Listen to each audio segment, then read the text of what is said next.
جسم کی ریکوائرمنٹ ایک ظاہری ہے، ایک جسم کی ریکوائرمنٹ باطنی ہے، اور روزے کے ذریعے اللہ تعالیٰ ہمیں ایک ایکسرسائز کروا رہا ہے جس میں جسمانی ایکسرسائز بھی ہے اور روحانی ایکسرسائز بھی ہے۔ اور ایکسرسائز کا مقصد کیا ہے؟ تقوی حاصل کرنا، پرہیزگاری حاصل کرنا۔ اگر صبح کھانے میں آپ کو کتنا گھنٹہ لگے گا؟ آدھا گھنٹہ۔ دوپہر میں کتنا؟ آدھا گھنٹہ۔ 4 گلاس پانی پینے میں کتنا ٹائم لگے گا؟ 2 منٹ لگا لیں۔ تو یہ تو سارا کا سارا صبح سے لے کر اگر شام تک ہم 11 ماہ کے کھانے کو دیکھ لیں تو کھانے کے اندر تو کم سے کم زیادہ سے زیادہ ہمارا گھنٹہ 1.5 گھنٹہ لگتا ہے۔ کیا اللہ تعالیٰ ہمیں جو یہ کھانے اور پینے سے روک رہا ہے کیا اس 1.5 گھنٹے کا مقصد تھا؟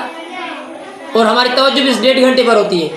روزہ ہوتا ہے تو آپ کی توجہ کھانے کی طرف زیادہ ہوتی ہے کہ آج میں بھوکا ہوں، آج میں بھوکا ہوں، حالانکہ آپ کی روٹین ہے ہی 2 بجے، آپ کی روٹین ہے ہی 2 بجے، لیکن رمضان میں آپ کا ذہن کہاں پر ہوتا ہے کہ بھائی ابھی تک کھانا نہیں کھایا۔ بھائی کھانا تو ویسے بھی دوپہر کو کھاتے ہو۔ تو اس کا مطلب ہے کہ ہمارا جسم، ہم نے مائنڈ کو یہ بنا دیا ہے کہ ہم جو روزہ رکھ رہے ہیں وہ صرف کھانے کے لیے رکھ رہے ہیں، یعنی ہمیں جو اللہ نے روکا ہے، جو ہماری جسم کی غذا ہے اس کی طرف ہمارا زیادہ توجہ ہوتا ہے کہ بھئی آج میں پیاسا بھی ہوں، حالانکہ پیاسے آپ عام روٹین میں بھی ہوتے ہیں، 4 گلاس میں مشکل پیتے ہیں۔ تو چیزوں جو رمضان کے اندر، روزے کے اندر جو روزے دار ہوتا ہے اس کی اکثر توجہ 2 چیزوں پر زیادہ ہوتی ہے، حالانکہ اس کی توجہ صرف ذہن کو بنانے کی وجہ سے کہ آج ابھی تک میں نے کھایا نہیں، ابھی تک میں نے پیا نہیں، حالانکہ ویسے بھی نہیں پیتا۔ اچھا، جب کھانا اور پینا ہوتا ہے تو کھانے اور پینے میں تقویٰ کون سی چیز ہوتی ہے کہ بھئی پیو تو حلال پیو اور کھاؤ تو حلال کھاؤ، یہی چیزیں ہیں نا۔ تو ویسے بھی ہم حلال کھاتے ہیں، پیتے بھی ہم حلال ہیں، کوئی شراب تو نہیں پیتا نعوذ باللہ، تو ویسے بھی ہم حلال کھاتے ہیں۔ تو دیکھا جائے تو اللہ تعالیٰ نے ہم سے جو کھانا اور پینا جس کو روکا ہوا ہے وہ تو ویسے ہی حلال تھا، تو وہ کیوں رکوایا؟ تو مقصد یہ ہے کہ یہ جو ہمارے اندر ایک عادت پڑ جاتی ہے نا 11 ماہ کھاؤ کھاؤ کھاؤ، کھانے کی عادت، اس کھانے کی عادت کو کنٹرول کرنا ہے۔ روزہ جس کا پیٹ بھرا ہوا ہے اس کو نیکی اور تقویٰ کا احساس دلایا جا رہا ہے تاکہ تم جب ہونے کے باوجود بھی کچھ نہیں کھاؤ گے تو تمہیں بھوک لگتی ہے، پیاس لگتی ہے۔ بتا وہ بندے جن کے پاس کھانے پینے کے لیے نہیں ہے، ان کو تو کچھ پتہ ہی نہیں کہ کب ملے گا، تو ان کا خیال رکھنے کے لیے تاکہ غریبوں کا احساس ہو جن کو کچھ نہیں ہے، اور یہ احساس دلانا، ایک تو پوائنٹ یہ ہے۔ دوسرا کہ بالفرض آپ خود کو دیکھ لیں کہ اللہ نے مجھے اتنی نعمتیں دی ہیں، لیکن اتنی نعمتیں ہونے کے باوجود اللہ تعالیٰ ہم سے ساری نعمتیں جو ہمارے سامنے پڑی ہیں تصور یہ دینا چاہ رہا ہے کہ سوچو تھوڑی دیر کے لیے تمہارے گھر میں کچھ نہیں ہے۔ اب تصور کرو کہ تم اس طرح غریب بھی بن سکتے ہو، غریب بھی بن سکتے ہو کہ تم تھوڑی دیر کے لیے سوچو کہ تمہارے گھر میں کھانا پینا نہیں ہے، تو پھر تمہارا گزر سفر کیسے ہوتا ہے؟ 2، اور تیسری بات، میں تم کو بیمار کر دوں، تمہارا جسم ٹھیک ٹھاک ہے، لیکن اگر میں تمہیں بیمار کر دوں تو ساری چیزیں تمہارے سامنے پڑی ہوتی ہے لیکن تمہارا دل نہیں کرتا کھانے کو، کیونکہ تمہارا جسم صحت مند نہیں ہوتا، تمہاری طبیعت ٹھیک نہیں ہوتی، تمہیں بخار ہوتا ہے، تو اس بخار کی حالت میں ساری چیزیں تمہارے سامنے پڑی ہوتی ہیں لیکن نہیں کھا پاتے، کیوں؟ تمہارا دل ہی نہیں کرتا۔ تو یہ بھی احساس ہے کہ شکر کرو، تمہیں اللہ تعالیٰ یہ ہمیں احساس دلانا چاہ رہا ہے کہ تمہارا جسم صحت مند ہے، سلامت ہے۔ یہ 3 باتیں۔ چوتھی بات کہ بعض لوگوں کو کھانے کی زیادہ عادت ہوتی ہے، پیسہ زیادہ ہوتا ہے نا، ہر وقت کھاؤ، یار جاؤ برگر لے کے آؤ، ابھی کھایا، یار جاؤ 5000 کی یہ جو ہے نا بریانیاں لے کے آؤ، یہ کھایا۔ بعض کو زیادہ کھانے کی عادت ہوتی ہے کیونکہ پیسہ جو زیادہ ہے، چیزیں جو زیادہ ہیں، اب اس کو بھی احساس دلایا جا رہا ہے کہ کھانے کو ذرا کنٹرول کرو، کیونکہ جس کے پاس پیسہ ہوتا ہے یار چلو ایسا کرو کیک بھی لے کے آؤ، ایسا کرو یہ چیز بھی لے کے آؤ، ایسا کرو یہ بریانی، یار یہ چائے ہے نا اس کے ساتھ پراٹھے بھی لے کے آؤ، یار انڈا بھی لے کے آ جاؤ۔ اب پیسہ ہے وہ خرچ کر رہا ہے، کھلا رہا ہے، یعنی کھاتا ہی جا رہا ہے کیونکہ پیسہ اس کے پاس ہے۔ اس کو بھی احساس دلایا جائے کہ اگر اتنا نہ کھاؤ تو بھی تو زندہ رہ سکتے ہو نا، یہ فضول خرچی اتنی کیوں کر رہے ہو؟ اب روزے سے سیکھنے کی پیغامات ہر بندے کے لیے الگ. ہم عبادتوں میں سستی کرتے ہیں، صبح کی نماز میں نہیں اٹھتے. اب الحمدللہ سب کیسے اٹھ رہے ہیں صبح کو؟ چاہے روزہ رکھے نہ رکھے اٹھ رہے ہیں نا. کیا اتنی تعداد 11 مہینوں میں صبح کو اٹھتی ہے؟ اب جتنی اٹھتی ہے، حالانکہ سوتے بھی دیر سے ہیں. تو یہ چوتھی چیز یہ سکھانا چاہ رہا ہے کہ عبادت میں سستی کیوں کرتے ہو؟ دیکھو تم نے عادت ڈالی، اٹھ رہے ہو ابھی دیر، چاہے آپ 2 بجے سو، آپ کو 4 بجے روزے کے لیے اٹھنا پڑتا ہے. یعنی ابھی صبح بھی نہیں ہوئی تو آپ 4 بجے اٹھ کے رونقیں لگ جاتی ہیں، 5 بجے رونقیں لگ جاتی ہیں، گلیوں میں لوگ آ جاتے ہیں. یعنی آپ اگر ہمت کریں تو یہ آپ کی سستی ہے. کل قیامت میں کہو کہ مجھے اتنی ذمہ داریاں ہوتی اسی لیے میں صبح کو نہیں اٹھ پاتا تھا، تو پھر رمضان میں کیسے اٹھتے تھے؟ یہ عادت ڈالی جا رہی ہے کہ اب کیسے اٹھ رہے ہو. کتنی چیزیں ہو گئی؟ 4. 5ویں چیز، یا اللہ میں ساری دن کمانے میں اتنا مصروف ہوتا، مجھے 5 وقت نماز کا ٹائم کا اسی لیے نہیں مل رہا تھا. اب بتاؤ رمضان میں ماشاءاللہ ساری مسجدیں بھری پڑی ہیں، مارکیٹیں بھی چل رہی ہیں، شاپس بھی چل رہی ہیں، ہر ایک کاروبار چل رہا ہے.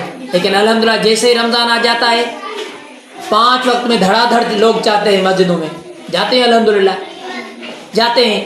یعنی دکان بند کرو بھائی آج رمضان ہے، پورا مہینہ آپ چلتی دکان کو بند کرتے ہو اور 5 وقت نماز میں اب کیسے آ رہے ہو؟ 11 مہینہ تمہارا بہانہ تھا کہ میں بزنس میں مصروف ہوتا ہوں اس وجہ سے، تو اب کیسے آ رہے ہو؟ تم ہی بندے ہو میرے بندے. سوچو.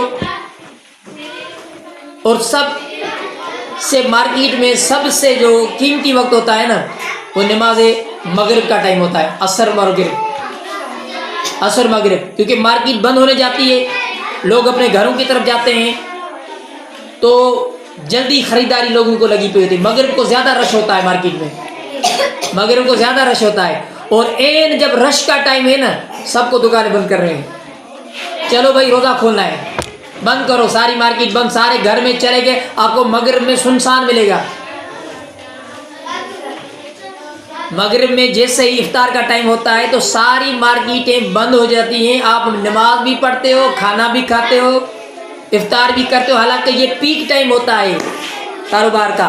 اب کیسے ٹائم نکال رہے ہیں؟ اب کیسے مغرب کی مارکیٹیں بند ہو گئی؟ روزہ کھولنے کی وجہ سے.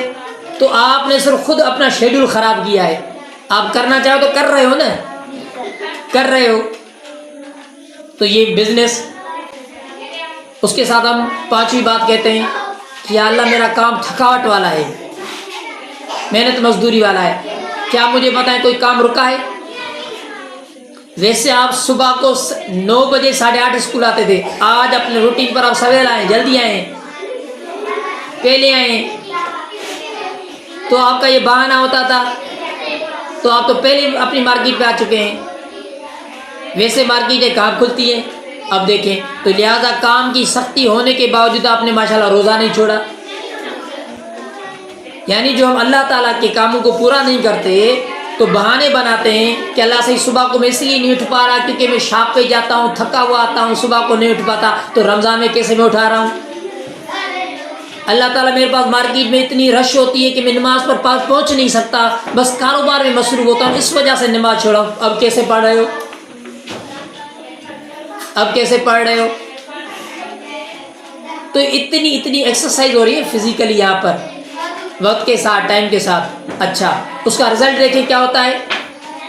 رزلٹ کیا ہوتا ہے کہ آپ مارکیٹ کو ٹائم بھی کم دے رہے ہو، آرام بھی کم کر رہے ہو،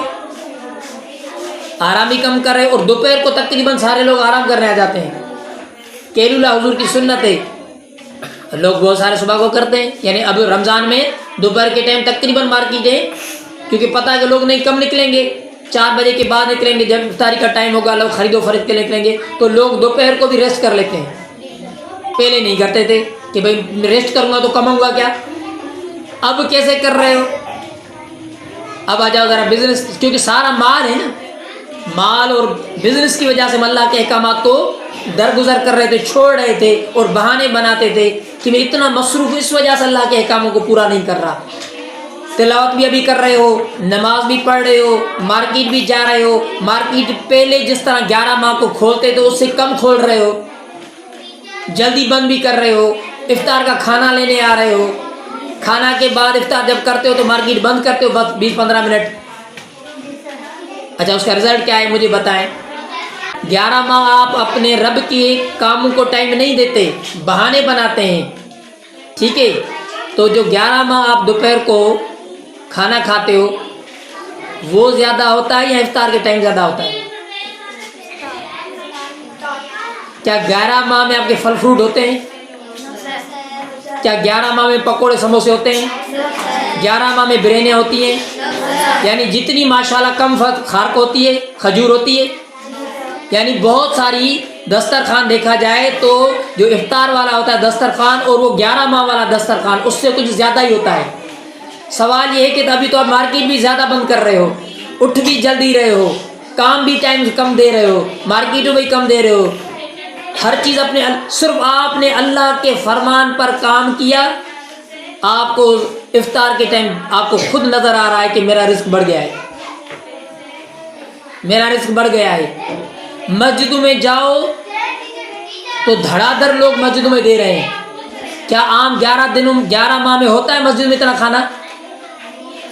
مسجد اتنی بھری پڑی ہوتی ہے کہ مولوی صاحب کی واللہ 20 انگلیاں گھی کے اندر ہوتی ہیں. کیا 11 ماہ اتنا کھانا ہوتا ہے مسجد میں؟ ایک اور سبق کہ آپ صدقہ دینے سے, غریبوں کو کھلانے کے رکتے ہیں, لیکن آج آپ رمضان کے پورے مہینے میں دیکھیں مسجدوں میں مولوی صاحبوں کے جو برتن ہیں وہ بھر جاتے ہیں. یہ کیسے اب آپ دے رہے ہو؟ کیسا پیغام دے دیا. اور یہ صرف ایک چیز کی برکت ہے, کیا آپ نے رمضان میں اللہ کی فرمانبرداری شروع کی. آپ کہہ رہے ہو یہ پہلے تو نہیں ہوتا تھا, اب کیسے ہو رہا ہے؟ تو اس کو کہتے ہیں اللہ کی رحمتیں اور برکتیں, اس کو کہتے ہیں اللہ کی رحمتیں برکتیں. آپ نے 11 ماہ رمضان مسجد دیکھی ہے نا, آپ کو مغرب میں کھانا تک نہیں ملے گا, پانی تک نہیں ملے گا, لیکن پورا ماہ رمضان کا دیکھیں تو مسجدیں بھری پڑی ہوتی ہیں. چھوٹے چھوٹے گاؤں میں بھی افطار کے لیے لوگ گھر سے کھانا دے دیتے ہیں, جاؤ مسجد میں دے کے آؤ. مسجد میں اتنی چیزیں آتی ہیں کہ ان کے برتن بھر جاتے ہیں, اور جو کھانے والے ہیں وہ ماشاءاللہ اتنا سیر ہو کے کھاتے ہیں کہ اٹھنے کی طاقت نہیں ہوتی تراویح کے اندر. تو سوال یہ ہے کہ آپ صدقہ بھی زیادہ دے رہے ہو, عبادت بھی کرو. صرف میں نے کہا کہ آپ نے رمضان آپ کو متقی بنانے آیا کہ اپنا شیڈول درست کرو. آپ نے اللہ کی فرمانبرداری کری, آپ نے شیڈول درست کر دیا. آپ کو ظاہری فائدہ کتنا ملا؟ رمضان کی وجہ سے آپ کا جو ٹائم ٹیبل چینج ہو گیا ہے, اور ٹائم ٹیبل یہ چینج ہوا ہے کہ پہلے آپ نمازیں نہیں پڑھتے تھے, اب آپ نمازیں پڑھ رہے ہیں. پہلے آپ صبح کو نہیں اٹھتے تھے, اب آپ صبح کو اٹھ رہے ہیں. پہلے آپ قرآن پاک نہیں پڑھتے تھے, اب آپ پڑھتے ہیں. پہلے آپ تسبیح نہیں پڑھتے تھے, اب آپ پڑھ رہے ہیں. پہلے آپ کے ذہن میں اللہ کم تھا, اب اللہ زیادہ ہے. رمضان ذہن میں گھوم رہا ہے, اسی لیے گناہوں کی طرف کم جا رہے ہیں, نیکیوں کی طرف صدورہ سے صدورہ بھی جاتا ہے.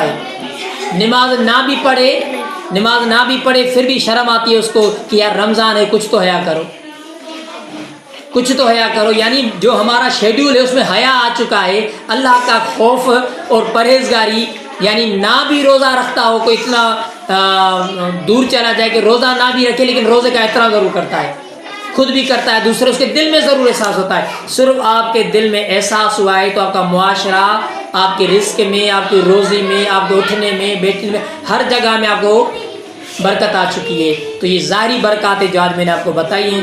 اب جائیں گے کہ روزے کا باطنی تقویٰ کیا ہے, کیا وہ مل رہا ہے یا نہیں مل رہا, انشاءاللہ اس پر بات کریں گے.